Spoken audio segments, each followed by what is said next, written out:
बिस्मिल्लाहिर्रहमानिर्रहीम। अस्सलामु अलैकुम। ताज 92 न्यूज़ के साथ मैं हूं नाइला भट्टी। नजर डालते हैं आज की खबरों पर।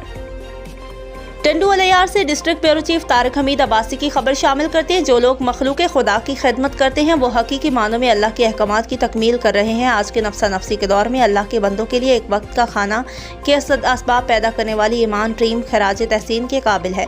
हम सबको मिलकर अल्लाह के बंदों की खिदमत का काम सर अंजाम देना की अशद ज़रूरत है। इन ख्यालात के इज़हार सिविल एजेंट सेंध आफाक कुरैशी ने ईमान दस्तरख्वान के मशहूर सिलसिला ईमान के मेहमान में शरीक होकर नेशनल प्रेस क्लब टंडू-अलायार पर मीडिया से गुफ्तगू करते हुए किया। ईमान टीम की काविशों के वसीले से आज सैकड़ों अफराद को ईमान दस्तरख्वान पर खाना खाते हुए देखकर कलंदरी कश्ती की मौज मस्ती देखकर दिल बाग बाग हो गया। जिस घर के दस्तरख्वान मखलूक खुदा के सजते हों कभी उस घर का दस्तरख्वान में तंगी नहीं आ सकती। इस मौका पर फैजान खानजादा, उस्मान गिल कश्मीरी, तारिक हमीद अब्बासी, आसिफ रजा खानजादा, हमीद अब्बासी, अली शेख भी मौजूद थे।